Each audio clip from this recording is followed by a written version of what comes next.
MDH ದಮ್ ಆಲು, ದಾಲ್ ತಡ್ಕ ಮತ್ತು mushroom ಮಸಾಲೆ. MDH ನಿಂದ ಊಟ ಪ್ರತಿ ಸಲ ಸ್ವಾದಿಷ್ಟಕರ. MDH ಯಾವಾಗ್ಲೂ ನಿಮ್ಗೆ ಹೊಸ ರುಚಿ ನೀಡಲು ಪ್ರತಿಬದ್ಧವಾಗಿದೆ.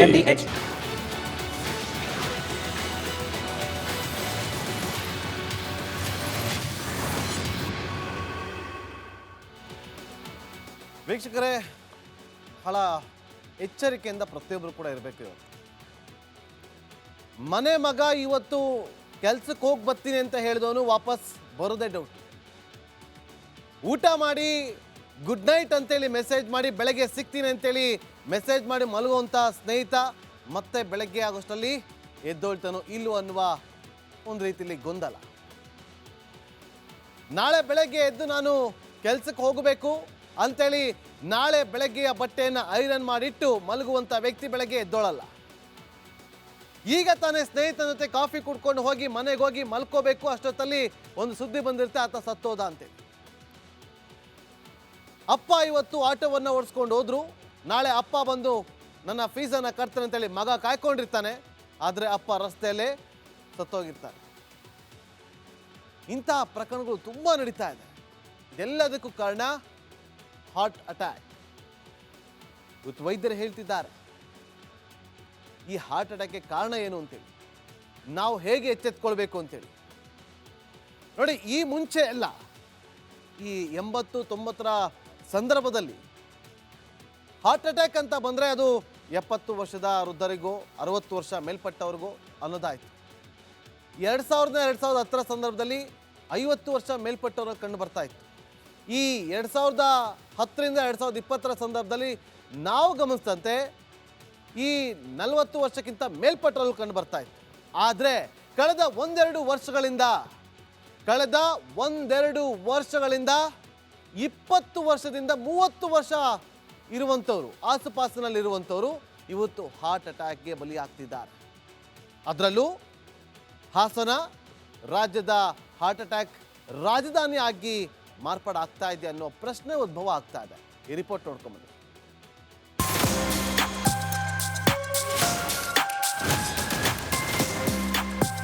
ಬಹುತೇಕರು ಹೃದಯಾಘಾತ ಅಥವಾ ಹಾರ್ಟ್ ಅಟ್ಯಾಕ್ ಅಂದ್ರೆ ಇದ್ದಕ್ಕಿದ್ದಂತೆ ಕಾಣಿಸಿಕೊಂಡು ಪ್ರಾಣಕ್ಕೆ ಹಾನಿ ಉಂಟು ಮಾಡುವ ಕಾಯಿಲೆ ಅಂದ್ಕೊಂಡಿದ್ದಾರೆ.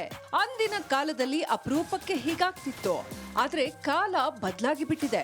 ಚಿಕ್ಕ ಮಕ್ಕಳಿಂದ ಹಿಡಿದು ವೃದ್ಧರವರೆಗೆ ಯಾವಾಗ ಹೃದಯ ಸ್ತಂಭನವಾಗುತ್ತೋ ಗೊತ್ತಿಲ್ಲ. ಅದರಲ್ಲೂ ಹಾಸನದಲ್ಲಿ ಹಾರ್ಟ್ ಅಟ್ಯಾಕ್ ಕೇಸ್ಗಳು ವಾಯುವೇಗದಲ್ಲಿ ಹೆಚ್ಚುತ್ತಾ ಇವೆ. ಹೃದಯಾಘಾತದ ರಾಜಧಾನಿಯಾಗುತ್ತಿದೆ ಹಾಸನ. 2 ವರ್ಷಗಳಲ್ಲಿ 507 ಜನರ ದುರ್ಮರಣ.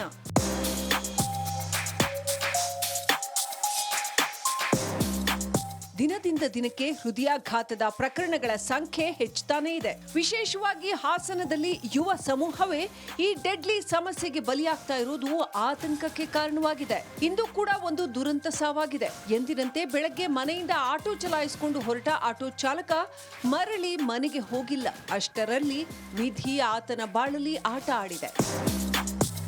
ಬೆಳಗ್ಗೆ 7 ಗಂಟೆ ಸಮಯದಲ್ಲಿ ಆಟೋ ಚಲಾಯಿಸ್ತಾ ಇದ್ದ ಗೋವಿಂದಾಗೆ ಎದೆನೋವು ಕಾಣಿಸಿಕೊಳ್ತು. ತೀವ್ರತೆ ಹೆಚ್ಚಾಗ್ತಾ ಇದ್ದಂತೆಯೇ ತಾವೇ ಆಟೋ ಚಲಾಯಿಸಿಕೊಂಡು ಹಾಸನ ಜಿಲ್ಲಾಸ್ಪತ್ರೆಗೆ ತೆರಳಿದ್ದಾರೆ. ಆದರೆ ಚಿಕಿತ್ಸೆ ಆರಂಭಿಸುವ ಮುನ್ನವೇ ಹೃದಯಾಘಾತದಿಂದ ಕುಸಿದು ಮೃತಪಟ್ಟಿದ್ದಾರೆ. ಹಾಸನಕ್ಕೆ ಹಾರ್ಟ್ ಅಟ್ಯಾಕ್.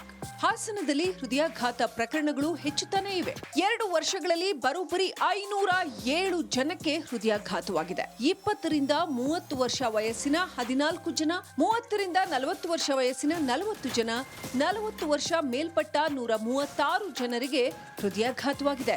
2 ವರ್ಷಗಳಲ್ಲಿ 142 ಜನರು ಹಾರ್ಟ್ ಅಟ್ಯಾಕ್ಗೆ ಬಲಿಯಾಗಿದ್ದು, ದುಶ್ಚಟ, ಆಹಾರ, ಜೀವನ ಶೈಲಿಯಿಂದಲೇ ಹೃದಯಾಘಾತಗಳ ಕೇಸ್ ಹೆಚ್ಚುತ್ತಾ ಇದೆ ಅಂತ ವೈದ್ಯರು ಹೇಳ್ತಾ ಇದ್ದಾರೆ. ಊಹಿಸೋಕು ಆಗ್ತಿಲ್ಲ, ಅರಗಿಸಿಕೊಳ್ಳೋಕು ಆಗ್ತಿಲ್ಲ. ಬಾಳಿ ಬದುಕಬೇಕಾದವರೇ ಅರ್ಧಕ್ಕೆ ಜೀವನದ ಆಟ ಮುಗಿಸ್ತಾ ಇದ್ದಾರೆ. ಹಾಸನವನ್ನಂತೂ ಹೃದಯಾಘಾತ ಇನ್ನಿಲ್ಲದಂತೆ ಕಾಡ್ತಾ ಇದೆ. ಚಿಕ್ಕವರಿಂದ ಹಿಡಿದು ದೊಡ್ಡವರವರೆಗೆ ಯಾರನ್ನೂ ಬಿಡ್ತಾ ಇಲ್ಲ. ಜಿಲ್ಲೆಯಲ್ಲಿ 1 ತಿಂಗಳ ಅಂತರದಲ್ಲಿ 16 ಜನ ಹೃದಯಾಘಾತದಿಂದ ಮೃತಪಟ್ಟಿದ್ದಾರೆ. ಖುಷ್ವಂತ್, ರಿಪಬ್ಲಿಕ್ ಕನ್ನಡ, ಹಾಸನ. ವೀಕ್ಷಕರ ನೋಡಿ, ಇವತ್ತು ಹಾರ್ಟ್ ಅಟ್ಯಾಕ್ ಅನ್ನೋದು ಇದ್ದಕ್ಕಿದ್ದಂತೆ ಬರೋದಿಲ್ಲ, ಅಥವಾ ಹಾರ್ಟ್ ಅಟ್ಯಾಕ್ ಇದ್ದಕ್ಕಿದ್ದಂತೆ ಯಾವತ್ತೂ ಕೂಡ ಆಗೋದಿಲ್ಲ. ಕೆಲವೊಮ್ಮೆ ಕೆಲವೊಂದು ಸೂಚನೆ ಕೊಟ್ಟು ಈ ಹೃದಯಾಘಾತ ಆಗುತ್ತೆ. ತುಂಬ ಸೂಕ್ಷ್ಮವಾಗಿ ಇದನ್ನು ಗಮನ ಕೊಡಿ. ತುಂಬ ಇಂಪಾರ್ಟೆಂಟ್ ಪಾಯಿಂಟ್ಗಳಿದೆಲ್ಲವೂ ಕೂಡ ವೀಕ್ಷಕರೇ. ಬೇಜಾರಾಗುತ್ತೆ. ಇವತ್ತು ನಿಮ್ಮ ಸುತ್ತಮುತ್ತಲಿನವರೇ ಇವತ್ತು ಹಾರ್ಟ್ ಅಟ್ಯಾಕ್ಗೆ ಬಲಿ ಆಗ್ತಾ ಇದ್ದಾರೆ ಅಂತಂದರೆ, ಇವತ್ತು ಪಕ್ಕದ ಮನೆ, ನಾಳೆ ನಮ್ಮ ಮನೆ. ಹಾಗಾಗಿ ವೀಕ್ಷಕರೇ ಇದನ್ನು ಗಮನ ಕೊಟ್ಟು ಕೇಳಿಸ್ಕೊಳ್ಳಿ. ಸುಖ ಸುಮ್ಮನೆ ಹಾರ್ಟ್ ಅಟ್ಯಾಕ್ ಬರೋದಿಲ್ಲ. ಬಂದರೂ ಕೂಡ ಅದಕ್ಕೊಂದಷ್ಟು ಮುನ್ಸೂಚನೆಗಳು ಸಿಗುತ್ತೆ. ಹಾಗಾಗಿ ಅದೆಲ್ಲದಕ್ಕಿಂತ ಮೊದಲೇ ನಾವುಗಳು ಎಚ್ಚೆತ್ಕೊಳ್ಬೇಕು ಅಷ್ಟೇ. ಹೇಗೆ? ಯಾವುದೇ ಕಾರಣವಿಲ್ಲದೆ ಸಿಕ್ಕಾಪಟ್ಟೆ ದಣಿವಾಗ್ತಾ ಇರುತ್ತೆ. ಏನಿರಲ್ಲ, ಆರಾಮಾಗಿ ಕೂತಿರ್ತೀರಾ, ಮನೇಲಿ ಕೂತಿರ್ತೀರಾ ಅಥವಾ ಎಲ್ಲೊಂದು ಕಡೆ ಆಫೀಸಲ್ಲಿ ಕೂತಿರ್ತೀರಾ. ನಿಮಗೆ ಜಾಸ್ತಿ ಸ್ಟ್ರೆಸ್ ಆಗಿರೋದಿಲ್ಲ. ನೀವೀಗ ರನ್ನಿಂಗ್ ಮಾಡಿ, ಒಂದು 10 ಕಿಲೋಮೀಟರ್ ರನ್ನಿಂಗ್ ಮಾಡಿದಾಗ ನಿಮಗೆ ಒಂದು ಸ್ಟ್ರೆಸ್ ಆಗ್ತಾ ಇರ್ತಲ್ವ. ಹಾಗೆ ನೀವು ಸುಮ್ಮನೆ ಕೂತಿದ್ದಾಗ ಆ ಥರದ್ದು ಫೀಲ್ ಆಗುತ್ತೆ. ಆಗ ನೀವು ತಕ್ಷಣ ಅಲರ್ಟ್ ಆಗಬೇಕು. ಸಮಥಿಂಗ್ ನನ್ನ ದೇಹದಲ್ಲಿ ಏನೋ ಸಮಸ್ಯೆ ಆಗ್ತಾ ಇದೆ ಅಂತೇಳಿ ನೀವು ಅದನ್ನು ಅರ್ಥ ಮಾಡ್ಕೋಬೇಕು. ಮತ್ತೊಂದು, ನೀವೇನಾದರೂ ಕೆಲಸ ಮಾಡ್ತಿರ್ತೀರಿ. ಆ ಕೆಲಸ ಮಾಡಬೇಕಾದ್ರೆ ನಿಮಗೆ ಉಸಿರಾಟದಲ್ಲಿ ಸ್ವಲ್ಪ ಸಮಸ್ಯೆ ಆಗ್ತಾ ಇರುತ್ತೆ, ತೊಂದರೆ ಕಾಣಿಸ್ತಾ ಇರುತ್ತೆ. ಉಸಿರಾಟದಲ್ಲಿ ತೊಂದರೆ ಆದಾಗ ಏನು ಮಾಡ್ತೀರಿ? ಎಲ್ಲ ಸಮಥಿಂಗ್ ಏನೋ ಆಗಿರಬೇಕು, ಮೂಗು ಕಟ್ಕೊಂಡಿರಬೇಕು, ನೆಗಡಿ ಶೀತ ಇರ್ಬೋದು, ಸರಿ ಹೋಗ್ಬೋದು ಅಂತ ನೀವು ಅಂದ್ಕೋಬೇಡಿ. ತಕ್ಷಣ ಅಲರ್ಟ್ ಆಗಿ. ಉಸಿರಾಟದ ತೊಂದರೆ ಅಂದರೆ ಉಸಿರಾಟದಲ್ಲಿ ಏರುಪೇರು ಆಗ್ತಾ ಇದೆ, ಎಲ್ಲೋ ಒಂದು ಕಡೆ ನನಗೆ ಉಸಿರಾಡೋದಕ್ಕೆ ಕಷ್ಟ ಆಗ್ತಾ ಇದೆ ಅಂತಂದರೆ ಅದರ ಅರ್ಥ ಆಮ್ಲಜನಕದ ಪೂರೈಕೆ ಕಡಿಮೆ ಆಗ್ತಾ ಇದೆ ನಿಮ್ಮ ಹೃದಯಕ್ಕೆ ಅನ್ನೋದು. ಹಾಗಾಗಿ ನೀವು ಅದನ್ನು ತಕ್ಷಣ ಅರ್ಥ ಮಾಡ್ಕೊಳ್ಳಿ. ರಾತ್ರಿ ಸರಿಯಾಗಿ ನಿದ್ರೆ ಬರಲ್ಲ ನಿಮಗೆ. ಪದೇ ಪದೇ ಎಚ್ಚರ ಆಗ್ತಾ ಇರುತ್ತೆ. ನೀವು ಒಮ್ಮೆ ತಲೆಗೆ ದಿಂಬಿಗೆ ತಲೆ ಕೊಟ್ಟರೆ ಬೆಳಗ್ಗೆ ಎದ್ದೊಳ್ಬೇಕು. ರಾತ್ರಿ ಹೊತ್ತು ಪದೇ ಪದೇ ಎಚ್ಚರ ಆಗ್ತಾ ಇರುತ್ತೆ. ಆ ಟೈಮಲ್ಲಿ ಸುಸ್ತಾಗ್ತಾ ಇರುತ್ತೆ, ಉಸಿರಾಟಕ್ಕೆ ಸ್ವಲ್ಪ ಸಮಸ್ಯೆಗಳಾಗ್ತಾ ಇರುತ್ತೆ. ತಕ್ಷಣ ಅಲರ್ಟ್ ಆಗಿ. 1,000 ರೂಪಾಯಿ ಖರ್ಚಾದರೂ ಪರವಾಗಿಲ್ಲ, ನಾಳೆ ನಾನು ಆಸ್ಪತ್ರೆಗೆ ಹೋದರೆ ಎಲ್ಲಿ ದುಡ್ಡು ಖರ್ಚಾಗ್ಬಿಡ್ತೋ ಅಂತೇಳಿ ನಿಮ್ಮ ಜೀವನನೇ ಹೊರಟೋಗುತ್ತೆ. ಜೀವನೇ ಕಳ್ಕೊಳ್ತೀರ. ದುಡ್ಡನ್ನು ಕಳ್ಕೊಂಡ್ರೆ ಓಕೆ, ಜೀವ ಉಳಿಯುತ್ತೆ.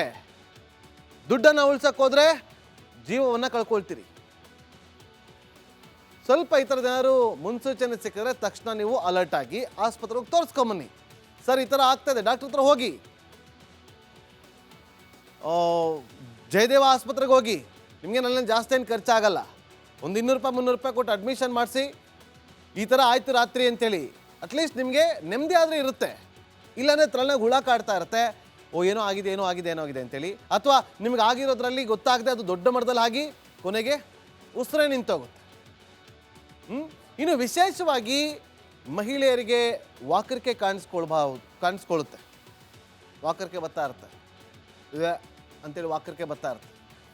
ಸೊ ಆ ಥರದ್ದು ಏನಾದ್ರು ಫೀಲ್ ಆಗಿತ್ತು ಅಂತಂದ್ರು ಕೂಡ ಅದನ್ನು ಕೂಡ ಗಮನ ಕೊಡಿ. ಯಾಕಂದರೆ ಇದೆಲ್ಲ ತುಂಬ ಇಂಪಾರ್ಟೆಂಟ್ ವೀಕ್ಷಕರೇ. ಇದನ್ನೆಲ್ಲ ಇವತ್ತು ಎಷ್ಟೋ ಜನ ನಿರ್ಲಕ್ಷ್ಯ ಮಾಡ್ತಿರೋದಕ್ಕೆ ಇವತ್ತು ಮನೆ ಮಕ್ಕಳು ಮಸಣ ಸೇರ್ತಾ ಇರೋದು. ನಿರ್ಲಕ್ಷ್ಯ ಮಾಡಬೇಡಿ. ಕೆಲವೊಮ್ಮೆ ತಲೆ ಸುತ್ತು ಬರುತ್ತೆ, ಬೆವರು ಹೆಚ್ಚಾಗಿ ಬರುತ್ತೆ.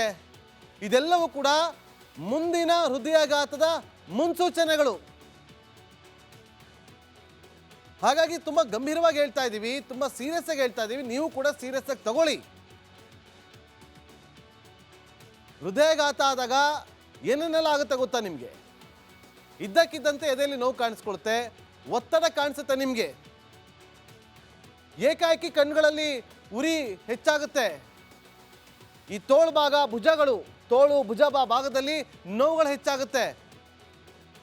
ನಿಮಗೆ ತಕ್ಷಣ ನೀವು ಪಂಪ್ ಮಾಡ್ಕೊಳ್ಳೋಕ್ಕೂ ಆಗಲ್ಲ, ಪೇನ್ ಇರುತ್ತೆ. ಇದಕ್ಕಿದ್ದಂತೆ ಉಸಿರಾಟದ ಸಮಸ್ಯೆ ಕಾಣಿಸ್ಕೊಳ್ಳುತ್ತೆ, ತುಂಬ ಸುಸ್ತಾಗುತ್ತೆ, ಆಯಾಸ ಕಂಡು ಬರುತ್ತೆ. ಆ ಲಬ್ ಡಬ್ ಅಂತ ಹೊಡ್ಕೊಳ್ತಾ ಇರ್ತಾಳೆ, ನಿಮ್ಗೆ ಗೊತ್ತಾಗುತ್ತಲ್ಲ ಹಾರ್ಟ್ ಬೀಟ್, ಅದರಲ್ಲಿ ವೇರಿಯೇಷನ್ ಆಗ್ತಾ ಇರುತ್ತೆ. ಹಾಗಾಗಿ ವೀಕ್ಷಕರೇ ನೋಡಿ, ಇದು ನಿಮಗೆ ಅರ್ಥ ಆಗಲಿ, ಇದನ್ನು ಗಂಭೀರವಾಗಿ ತೆಗೆದುಕೊಳ್ಳಿ ಅನ್ನೋ ಕಾರಣಕ್ಕೋಸ್ಕರ ನಾವು ಇದನ್ನು ಮೊದಲಾಗಿ ಇಷ್ಟರನ್ನ ಪಿಕ್ ಮಾಡಿ ನಿಮಗೆ ಈ ಒಂದು ಸಂದೇಶವನ್ನು ಕೊಡಲೇಬೇಕು ಅಂತೇಳಿ ನಾವು ಈ ನಿರ್ಧಾರವನ್ನು ಮಾಡಿರೋದು. ಹಾಸನದಲ್ಲಿ ನೋಡಿ, ಈಗಷ್ಟು ನೀವು ವರದಿ ನೋಡಿದ್ರಿ ಎಷ್ಟೆಷ್ಟು ಡೆತ್ ಆಗಿದೆ ಅಂತೇಳಿ. ನೋಡಿ, 2 ವರ್ಷಗಳಲ್ಲಿ 507 ಹೃದಯಾಘಾತದಿಂದ ಸಾವನ್ನಪ್ಪಿರೋರು. 2 ವರ್ಷದಲ್ಲಿ. ಹಾಗಾಗಿ ತುಂಬ ಸೀರಿಯಸ್ ಆಗಿ ತಗೊಳ್ಳಿ. ಇದನ್ನು ಇಲ್ಲಿ ಕೇಳಿಸ್ಕೊಂಡು ಇಲ್ಲಿ ಬಿಡಕ್ಕೆ ಹೋಗಬೇಡಿ. ಅದಕ್ಕೆ ಅಂತ ಬೇರೆ ಇರ್ತವೆ, ಅಂಥವನ್ನ ಮಾಡಿ. ಇದು ಇಲ್ಲಿ ಕೇಳಿಸ್ಕೊಂಡು ಇಲ್ಲೇ ಇಟ್ಕೊಂಡಿರಿ, ನಿಮಗೆ ಅದು ಹೆಲ್ಪ್ ಆಗೋದು. ಬೇರೆಯವ್ರು ಬಂದು ಹೇಳಲ್ಲ ನಿಮಗೆ. ನೋಡಿ, ಇವತ್ತು ಇಂಥ ಒಂದು ಲಕ್ಷಣಗಳು ಬರುತ್ತೆ ಅಂತೇಳಿ ನಾವು ಏನಕ್ಕೆ ಹೇಳ್ತೀವಿ ಅಂತಾರೆ, ನೀವು ಎಚ್ಚೆತ್ಕೊಳ್ಳಿ ಅಂತೇಳಿ. ನೆಕ್ಸ್ಟ್ ಗಮನ ನೋಡಿ, ಹೃದಯಘಾತ ಇನ್ನಿಲ್ಲದಂತೆ ಕಾಡ್ತಾ ಇದೆ. ಅದರಲ್ಲೂ ಫಿಟ್ನೆಸ್ಗಾಗಿ ಲಕ್ಷ ಸುರಿಯುವಂಥ ನಟ ನಟಿಯರೇ ಇವತ್ತು ಹಾರ್ಟ್ ಅಟ್ಯಾಕ್ಗೆ ಬಲಿಯಾಗ್ತಿದ್ದಾರೆ. ಇದೀಗ ಅಪ್ಪು ಪುನೀತ್ ರಾಜ್ಕುಮಾರ್ ಅವರ ಜೊತೆಯಲ್ಲಿ ನಟಿಸಿದ್ದ ಸುಂದರಿಯೊಬ್ಬಳು ಹೃದಯಘಾತಕ್ಕೆ ಬಲಿಯಾಗಿದ್ದಾರೆ. ಈ ಸ್ಟೋರಿ ನೋಡ್ಕೊಂಡು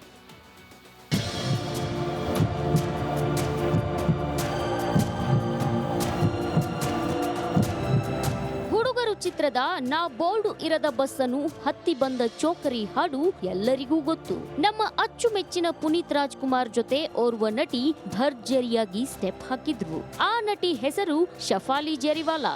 ಆದ್ರೆ ಇಂದು ಶಫಾಲಿ ಹೃದಯಾಘಾತಕ್ಕೆ ಬಲಿಯಾಗಿದ್ದಾರೆ.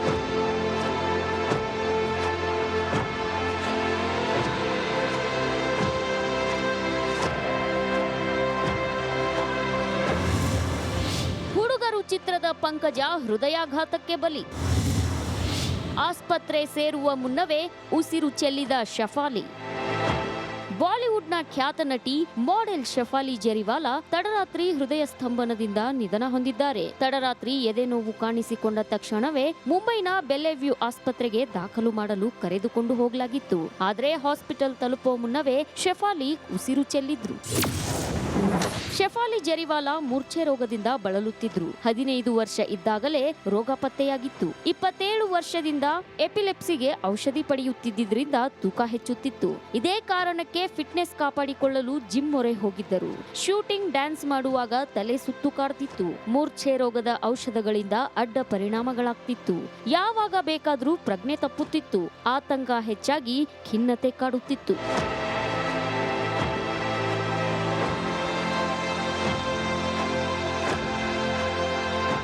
2002ರಲ್ಲಿ ಕಾಂಟಾಲಗ ಹಾಡಿನ ಮೂಲಕ ಶಫಾಲಿ ಜರಿವಾಲಾ ಪ್ರಖ್ಯಾತಿ ಪಡೆದಿದ್ರು. ಹಿಂದಿ ಬಿಗ್ ಬಾಸ್ 13ರಲ್ಲಿ ಶಫಾಲಿ ಕಾಣಿಸಿಕೊಂಡಿದ್ರು. 2004ರಲ್ಲಿ ಸಲ್ಲು ಜೊತೆ ಶಾದಿ ಕರೋಗಿಯಲ್ಲಿ ನಟಿಸಿ ನಚ್ ಬಲಿಯೇ ರಿಯಾಲಿಟಿ ಶೋನಲ್ಲಿ ಭಾಗಿಯಾಗಿ 2015ರಲ್ಲಿ ನಟ ಪರಾಗ್ ತ್ಯಾಗಿ ಜೊತೆ ವಿವಾಹವಾದರು.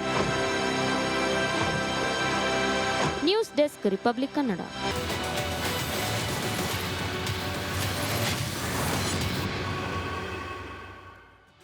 ನೋಡಿ, ಇವತ್ತು ಹಾರ್ಟ್ ಅಟ್ಯಾಕ್ನ ವಿಚಾರವಾಗಿ ಎಷ್ಟು ಗಂಭೀರವಾಗಿರಬೇಕು ಅಂತಂತಂದರೆ, ನಾವು ಫಿಟ್ನೆಸ್ ಆಗಿದ್ದೀವಿ, ನಾವು ಬೆಳಗ್ಗೆ ಎದ್ದು ಜಿಮ್ಗೆ ಹೋಗ್ತೀವಿ, ನಾವು ಯೋಗ ಮಾಡ್ತೀವಿ, ನಾವು ವೆಯ್ಟ್ಸ್ ಎತ್ತೀವಿ, ಕ್ರಾಸ್ ಬಿಲ್ಡಿಂಗ್ ಎಲ್ಲ ಮಾಡ್ತೀವಿ, ಕ್ರಾಸ್ ಕಂಟ್ರಿ ಹೋಗ್ತೀವಿ, ವಾಕಥಾನಲ್ಲಿ ಭಾಗಿಯಾಗ್ತೀವಿ. ಯಾವುದಕ್ಕೂ ಕೂಡ ರೀಸನ್ ಅಲ್ವೇ ಅಲ್ಲ. ನೋಡಿ, ಇವತ್ತು ಹೇಗಿದ್ರು ಅಪ್ಪು ಪುನೀತ್ ರಾಜ್ಕುಮಾರ್ ಅವರು ಮನೆಯಿಂದ ಹೊರಗಡೆ ಬರ್ತಾರೆ. ಆ ವಿಡಿಯೋ ನೋಡಿದ್ದೀವಿ ನಾವು. ಮನೆಯಿಂದ ಹೊರಗಡೆ ಬರ್ತಾರೆ, ಕಾರ್ ಕೀ ಕೇಳ್ತಾರೆ, ಕಾರ್ ಕೀ ತಗೋತಾರೆ, ಬೇಡ ಬೇಡ ನಾವೇ ಓಡಿಸ್ತೀವಿ ಅಂತ ಹೇಳ್ತಾರೆ. ಅಲ್ಲಿಂದ ಅವರೇ ಓಡಿಸ್ಕೊಂಡು ಆಸ್ಪತ್ರೆಗೆ ಹೋಗ್ತಾರೆ. ಏನಾಯಿತು? ಬರಲೇ ಇಲ್ಲ. ಚಿರಂಜೀವಿ ಸರ್ಜಾ ನಟ ಎಷ್ಟು ಆ್ಯಕ್ಟಿವ್ ಆಗಿದ್ರು, ನಗಾಡ್ಕೊಂಡು ಮದುವೆ ಆಗಿ ಜೀವನ ಚೆನ್ನಾಗಿತ್ತು. ಏನು ಕಡಿಮೆ ಇದೆ ಅವ್ರಿಗೆ? ಹೆಲ್ದಿ ಫುಡ್ಡನ್ನು ತಿನ್ಬೋದಿತ್ತು, ಹೆಲ್ದಿ ಫುಡ್ಡನ್ನು ತಿನ್ಕೊಂಡಿರ್ತಾಯಿದ್ರು, ಒಳ್ಳೊಳ್ಳೆ ಸಿನಿಮಾಗಳನ್ನು ಕೊಡ್ತಾ ಬರ್ತಾಯಿದ್ರು. ಅವರು ವಿಜಯ ರಾಘವೇಂದ್ರ ಅವ್ರ ಪತ್ನಿ ಸ್ಪಂದನ ಅವರು ಹಾರ್ಟ್ ಅಟ್ಯಾಕ್ನಿಂದ ಸಾವನ್ನಪ್ಪಿದ್ರು. ಇತ್ತೀಚೆಗೆ ಒಬ್ಬ ಅದ್ಭುತ ಕಲಾವಿದ, ಆತನ ಎಷ್ಟೋ ಕಾಮಿಡಿಗಳನ್ನು ನೋಡಿ ನಾವು ಮನಸ್ಸಿಗೆ ಬೇಜಾರಾಗಿದ್ರು ಕೂಡ ಅವರ ರಾಕೇಶ್ ಪೂಜಾರಿಯವರ ಒಂದಷ್ಟು ವಿಡಿಯೋಗಳನ್ನು ನೋಡಿ ನಗಾಡ್ತಾ ಇದ್ವಿ. ಇಂಥ ಅದ್ಭುತ ಕಲಾವಿದನಪ್ಪ ಇವರು. ರಿಯಾಲಿಟಿ ಶೋಗಳಲ್ಲೆಲ್ಲ ಎಷ್ಟು ಚೆನ್ನಾಗಿ ನಗಾಡಿಸ್ತಾರೆ, ಎಷ್ಟು ಚೆನ್ನಾಗಿ ಆ್ಯಕ್ಟಿಂಗ್ ಮಾಡ್ತಾರೆ ಅಂತ ಅಂದ್ಕೊಂಡಿದ್ದವರು ಫ್ರೆಂಡ್ಸ್ ಜೊತೆ ಎಂಜಾಯ್ ಮಾಡಿ ಕುಣಿದು ಕುಪ್ಪಳಿಸಿ ಬೆಳಗ್ಗೆ ಆಗೋಷ್ಟರಲ್ಲಿ ಅವರಿಲ್ಲ ಅಂತಂದರೆ ಇವತ್ತು ಯಾರಿಗೂ ನಂಬಕ್ಕಾಗಲಿಲ್ಲ. ಈಗ ಶಫಾಲಿ ಜರಿವಾಲ ನಟಿ ಅವರು ಕೂಡ ಹೃದಯಘಾತದಿಂದಲೇ ಸಾವು ಸಂಭವಿಸಿರಬಹುದು ಅಂತ ಹೇಳಲಾಗ್ತಿದೆ. ನೋಡಬೇಕು, ವರದಿ ಬಂದ ಬಳಿಕ ಗೊತ್ತಾಗುತ್ತೆ. ರಾಜ್ಯ ರಾಜಕಾರಣದಲ್ಲಿ ದೊಡ್ಡ ಮಟ್ಟದ ಬದಲಾವಣೆ ಆಗುತ್ತೆ ಅಂತ ಕಾಂಗ್ರೆಸ್ ನಾಯಕರೇ ಬಾಂಬ್ ಅನ್ನ ಸಿಡಿಸಿದ್ದಾರೆ. ಆದರೆ ನವರಾತ್ರಿ ಒಳಗಡೆ ಮುಖ್ಯಮಂತ್ರಿ ಬದಲಾವಣೆ ಆಗುತ್ತೆ ಅಂತ ಬಿಜೆಪಿ ಹೇಳ್ತಾ ಇದೆ. ಇದರ ಮಧ್ಯೆ ಸಹಕಾರಿ ಸಚಿವ ರಾಜಣ್ಣ ಯೂ ಟರ್ನ್ ಹೊಡೆದಿದ್ದಾರೆ. ಕಂಪ್ಲೀಟ್ ರಿಪೋರ್ಟ್ ನಿಮ್ಮ ಮುಂದೆ.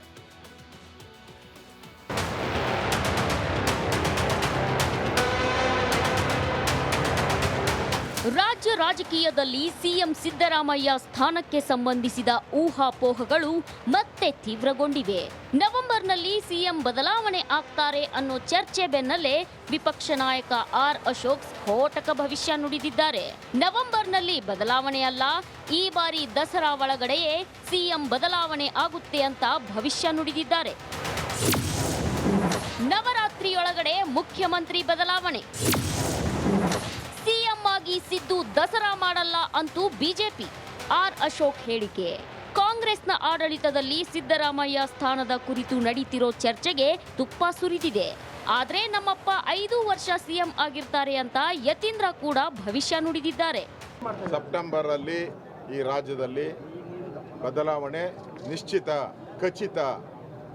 ಅಗ್ರಿಮೆಂಟ್ ಪ್ರಕಾರ ಅವರು ಬಿಟ್ಕೊಡ್ಬೇಕಾಗ್ತದೆ. ಆ ಥರದ ಒಂದು ಮಾತುಕತೆ ಆಗಿರೋದು ನಿಜ. ಅದಕ್ಕೋಸ್ಕರ ಚೇರ್ಗಳ ಕಿತ್ತಾಟ ಆಗ್ತಾ ಇದೆ. ಈಗ ಪ್ರಾರಂಭ, ಅದ್ರದ್ದು ಟ್ರೈಲರ್ ಈಗ ಬರ್ತಾ ಇದೆಯಲ್ಲ. ನನಗನ್ಸುತ್ತೆ ಈ ಸರಿ ದಸರಾ ಅವರು ಮಾಡಲ್ಲ, ಹೊಸ ಸಿಎಂ ಮಾಡ್ತಾರೆ. ಸರ್ಕಾರ ಬದಲಾಗಿಂದನೂ ಹೇಳ್ತಾರೆ, ಸಿದ್ದರಾಮಯ್ಯ ಮುಖ್ಯಮಂತ್ರಿಗಳಾಗಿಂದಲೂ ಹೇಳ್ತಿದ್ದಾರೆ ನೆಕ್ಸ್ಟ್ ಇನ್ನು 6 ತಿಂಗಳಲ್ಲಿ ಆಗ್ಬಿಡ್ತಾರೆ. ಮೂಡ ಕೇಸ್ ಬಂತು, ಅದಕ್ಕೆ ತೆಗೆದು ಬಿಡ್ತಾರೆ. ಬಟ್ ಆ ರೀತಿ ಏನೂ ಆಗಿಲ್ಲ. ಸೊ ಆ ಊಹಾಪೋಹಗಳು ಇದ್ದೇ ಇರುತ್ತೆ. ಕೆ.ಎನ್. ರಾಜಣ್ಣ ಅವರು ಹೇಳಿರಂತಕ್ಕಂಥ ನನಗೆ ಗೊತ್ತಿರೋ ಹಾಗೆ ಬದಲಾವಣೆ ಆಗುತ್ತೆ, ಸಾಕಷ್ಟು ದೊಡ್ಡ ಎಲ್ಲರೂ ಹೇಳ್ತಾನೆ ಇರ್ತಾರೆ. ಬಟ್ ಆ ರೀತಿ ಇದುವರೆಗೂ ಆಗಿಲ್ಲ. ಆಗೋದು ಸುಸೂತ್ರವಾಗಿ ನಡೀತಾ ಇದೆ, ಯಾವುದೇ ಅಡೆತಡೆಗಳಿಲ್ಲ. ಮತ್ತು ಹೈಕಮಾಂಡು ಕೂಡ ಬದಲಾವಣೆ ಮಾಡ್ತೀವಿ ಅಂತ ಕೂಡ ಏನು ಹೇಳಿಲ್ಲ, ಅಂಥ ಸೂಚನೆಗಳನ್ನು ಕೂಡ ಕೊಟ್ಟಿಲ್ಲ. ಹಾಗಾಗಿ 5 ವರ್ಷ ಸಿದ್ದರಾಮಯ್ಯ ಮುಂದುವರಿತಾರೆ. ಕ್ರಾಂತಿ ಆಗುತ್ತೆ ಅಂತ ಯೂ ಟರ್ನ್ ಹೊಡೆದ ರಾಜಣ್ಣ. ಕ್ರಾಂತಿ ಅಂದರೆ ಎಷ್ಟು ಥರ ಕ್ರಾಂತಿ ಇದ್ದಾವೆ. ಈಗ ಜಗಜೀವನ್ ರಾಮ್ ಮಾಡಲಿಲ್ವ, ಹಸಿರು ಕ್ರಾಂತಿ ಅಲ್ವ ಅದು.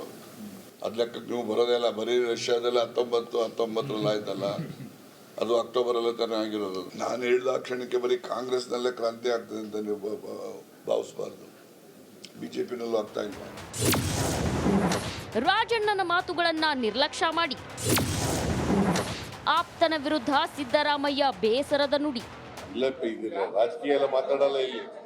No politics, no politics. ನಿನ್ನೆ ಹೇಳಿದ್ದೀನಿ ನಾನು, ನಿನ್ನೆ ಹೇಳಿದ್ದೀನಿ.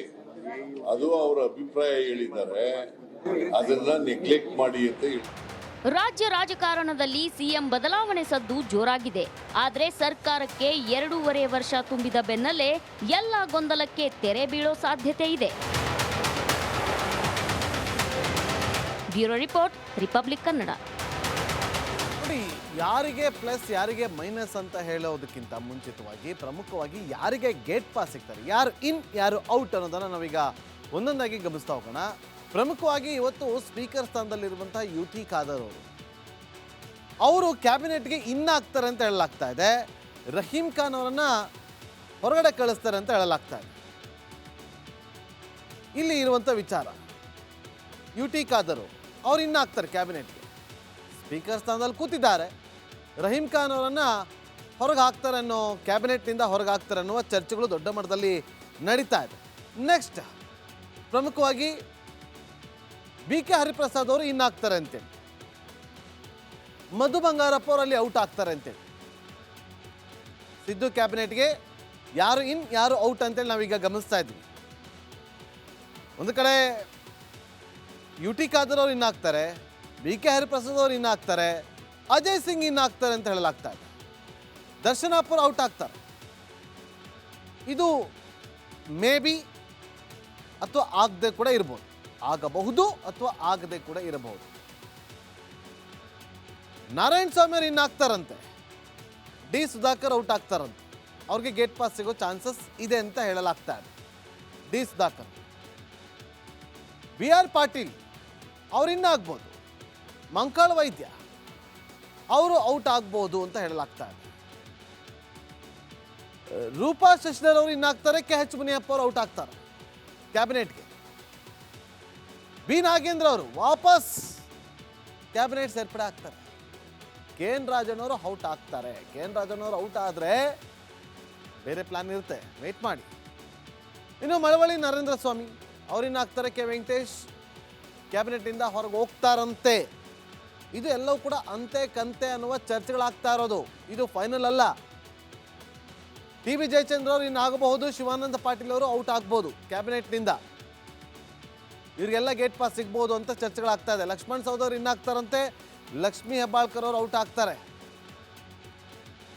ಮಾಗಡಿ ಬಾಲಕೃಷ್ಣ ಅವರು ಇನ್ನಾಗ್ತಾರೆ. ಭೈರತಿ ಸುರೇಶ್ ಅವರು ಔಟ್ ಆಗ್ತಾರಂತೆ. ಭೈರತಿ ಸುರೇಶ್ ಅವರು ಅಂತೂ ಸುಮ್ಮನೆ ಇರೋದಿಲ್ಲ.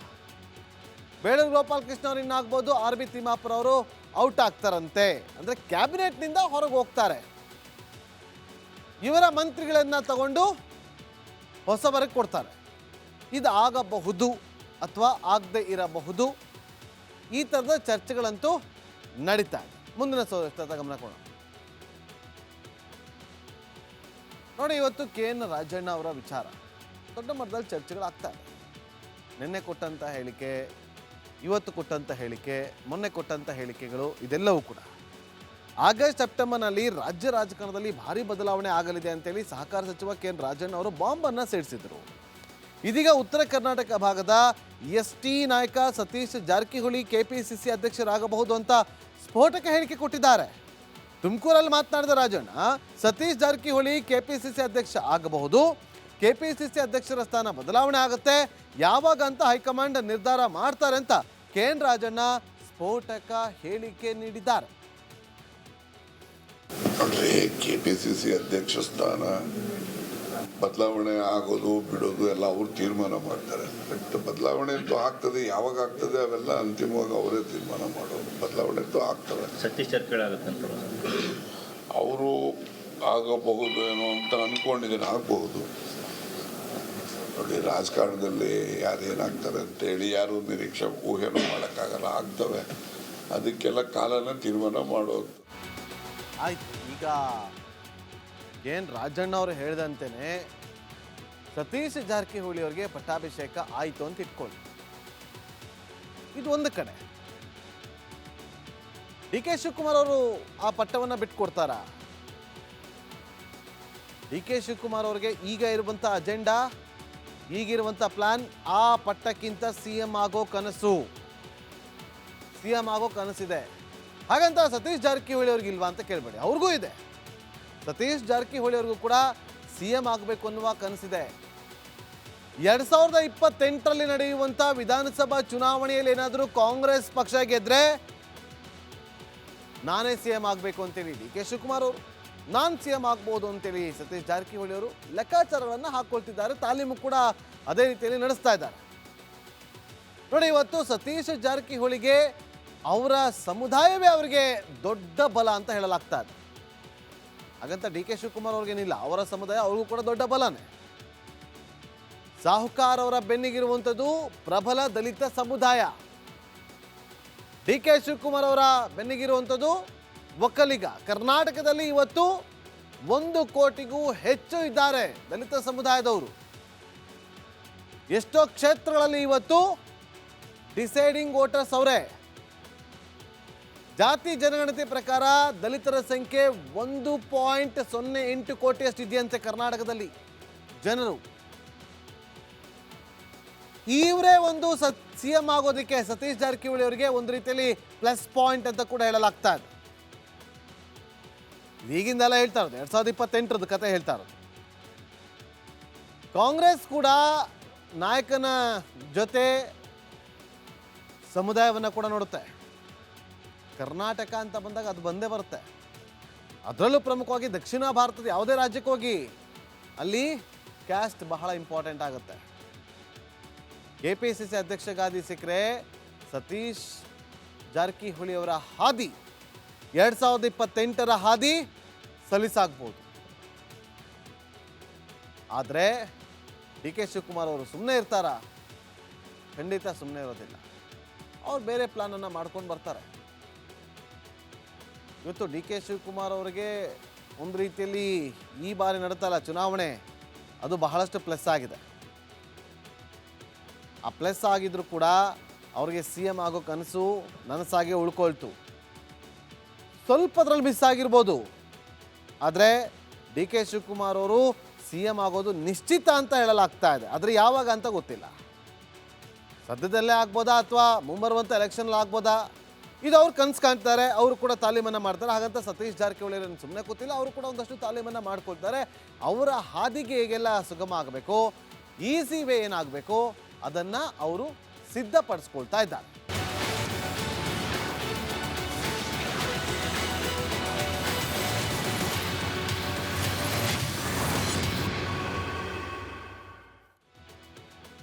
Welcome back. ಜಾತ್ಯತೀತ ಎಂಬ ಪದ ದೇಶದಲ್ಲಿ ಹೊಸ ಕಿಚ್ಚನ್ನು ಹಬ್ಬಿಸಿದೆ. RSS ನಾಯಕರೊಬ್ಬರು ನೀಡಿದ ಹೇಳಿಕೆ ಕಂಡು ವಿಪಕ್ಷಗಳು ಕೆರಳಿದೆ. ಆದರೆ ಉಪರಾಷ್ಟ್ರಪತಿಗಳೇ ಎಲ್ಲ ಗೊಂದಲಕ್ಕೆ ತೆರೆ ಎಳೆದಿದ್ದಾರೆ. ಈ ರಿಪೋರ್ಟ್ ನೋಡಿ. ಸಂವಿಧಾನ ಬದಲಾವಣೆ ಆಗಬೇಕು, ಮನುಸ್ಮೃತಿ ಜಾರಿ ಬರಬೇಕು ಅಂತಕ್ಕಂಥ ಮನಸ್ಥಿತಿ ಇರ್ತಕ್ಕಂಥವ್ರು.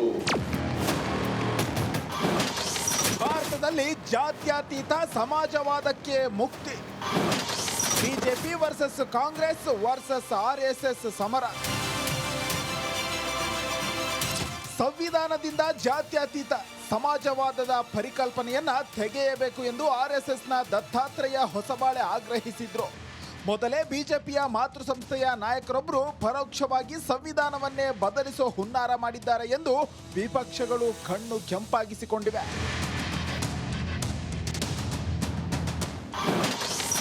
RSSಗೆ ಸಂವಿಧಾನ ರದ್ದಾಗಬೇಕು, ಮನುಸ್ಮೃತಿ ಬೇಕು. ಕೇಸರಿ ಸೇನೆಯ ವಿರುದ್ಧ ಸಿಡಿದೆದ್ದ ಸಿದ್ದರಾಮಯ್ಯ.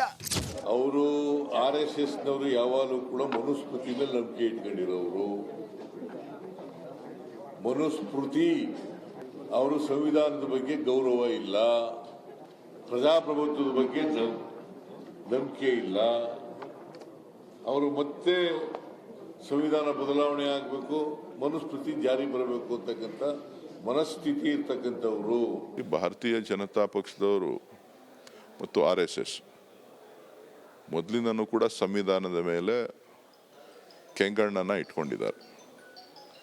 ಸಂವಿಧಾನದ ಭಾರತದ ಒಂದು ಗ್ರಂಥ. ಇಡೀ ವಿಶ್ವ ನಮ್ಮ ಭಾರತದ ಸಂವಿಧಾನವನ್ನು ಒಪ್ಪಿದೆ. ಜಾತ್ಯತೀತತೆ ಮತ್ತು ಜಾತ್ಯತೀತ ರಾಷ್ಟ್ರ ಅಂತಕ್ಕಂಥದ್ದನ್ನ ನಾವು ಇಡೀ ವಿಶ್ವದಲ್ಲೇ ಹೇಳ್ಕೊಂಡು ಬಂದಿದ್ದೇವೆ. ಜಾತ್ಯತೀತ ಪದ ಬೇಕೇ ಬೇಕು ಎಂದ ಉಪರಾಷ್ಟ್ರಪತಿ. Except Bharat, nobody's constitution's preamble has undergone change. And why? Preamble is not changeable. Preamble is not alterable. Preamble is the basis on which Constitution has grown. ಇದಾಗಿತ್ತು ಇವತ್ತಿನ ಕರ್ನಾಟಕ ಪ್ರೈಮ್ ಟೈಮ್. ನೋಡ್ತಾ ಇರಿ ರಿಪಬ್ಲಿಕ್ ಕನ್ನಡ, ಇದು ನಿಮ್ಮ ಧ್ವನಿ. ಆರೋಗ್ಯ ಹಾಗೂ ನ್ಯೂಟ್ರಿಷನ್ ಸಿಗುತ್ತೆ ನೋಡಿ, ಬಾಡಿ ಸ್ಟ್ರಾಂಗ್ ಆಗುತ್ತೆ. ಸ್ವಲ್ಪ ತಿಂದು ಹಸಿವು ನಿಗುತ್ತೆ, ಡೈಜೆಷನ್ಗೆ ಇಲ್ಲ ಅಪಾಯ. MDH ಸೋಯಾ ಟೀ, ಅಸಲಿ ಪ್ರೋಟೀನ್. MDH